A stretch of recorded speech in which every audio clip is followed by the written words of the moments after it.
ক্ষমতার অপব্যবহার, অনিয়ম, দুর্নীতি, মামলা বাণিজ্য, হয়রানি, অবৈধ সম্পদ অর্জন ও পাচারের বিষয়ে পর্যটন মন্ত্রণালয়ের সিনিয়র সহকারী সচিব জিনিয়া জিন্নাত ও তার কথিত স্বামী আশরাফুজ্জামান ওরফে মিনহাজ উদ্দিনের বিরুদ্ধে দুদকের অভিযোগ দিয়েছেন এক ব্যক্তি। এতে বলা হয়, নানা অপকর্মে আমলা, পুলিশ ও রাজনীতিবিদ ও বিচার বিভাগকে ব্যবহার করেন আশরাফুজ্জামান ওরফে মিনহাজ। অন্যদিকে আর এক অভিযোগে জিনিয়া জান্নাতের পিতাকে ভুয়া মুক্তিযোদ্ধা বলে উল্লেখ করা হয়। সেই কোটায় বিসিএস ক্যাডার হয়েছেন কন্যা জিনিয়া। তবে সব অভিযোগ অস্বীকার করেন তিনি। আর অভিযুক্ত আশরাফুজ্জামানের সাথে যোগাযোগের চেষ্টা করেও পাওয়া যায়নি। আরও জানাচ্ছেন দীপ্ত চন্দ্রপাল।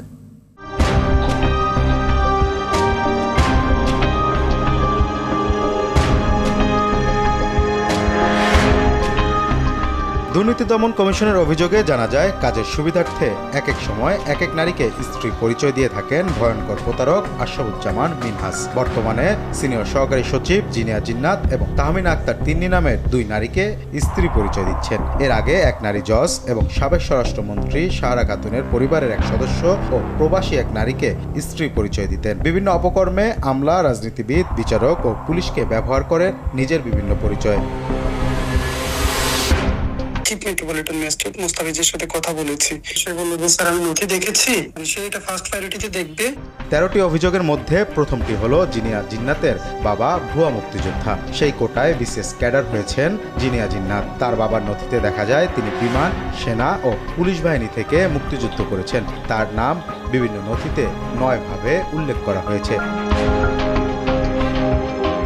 অন্যান্য অভিযোগে বলা হয়, নরসিংদীর শিবপুরে তার স্বামী নিজেই ম্যাজিস্ট্রেট সেজে বেরিয়ে পড়তেন অভিযানে। গাড়ি জব্দ, জরিমানা ও চাঁদা আদায় করতেন।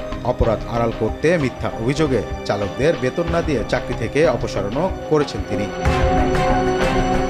স্বামী স্ত্রী মিলে সরকারি গাড়ি নিয়ে ঘুরতেন দেশের বিভিন্ন প্রান্তে। গাড়ি ব্যবহার করলেও জ্বালানির টাকা পরিশোধ করেননি, দেননি গাড়ির মেরামতের টাকাও। উল্টো সরিয়েছেন শোকজের নথি। তবে এসব অভিযোগ অস্বীকার করেছেন পর্যটন মন্ত্রণালয়ের সিনিয়র সহকারী সচিব জিনিয়া জিন্নাত। আসলে এগুলো অযৌক্তিক কথা এবং পুরোপুরি ভিত্তিহীন কথা। আশরাফুজ্জামান মিনহাজ নামে কাউকে চিনেন না বলে দাবি করেন। এই নামে আমি কাউকে চিনি না আসলে। কিন্তু ছবি দেখালে স্বীকার করেন মিনহাজ তার স্বামী। এই ব্যক্তি আর এই ব্যক্তি তো এক না আপনার। একই। যাই হোক, এই ব্যক্তি কি ভাই? উনি আমার হাজবেন্ড। নাম কি? আচ্ছা, যাই হোক, এটা নিয়ে আমি এখন আপনার সাথে কথা বলছি না। এর আগে টাঙ্গাইলের গোপালপুরে সহকারী ভূমি কমিশনার থাকাকালে গর্ভপাত করান জিনিয়া জিন্নাত। সেই মেডিকেল সনদে তার স্বামীর নাম উল্লেখ নেই। এদিকে অভিযুক্ত আশরাফুজ্জামান মিনহাজের সাথে যোগাযোগ করেও তাকে পাওয়া যায়নি। তার 2টি মোবাইল নম্বর বন্ধ, আর একটিতে রিং হলেও কেউ ধরে না।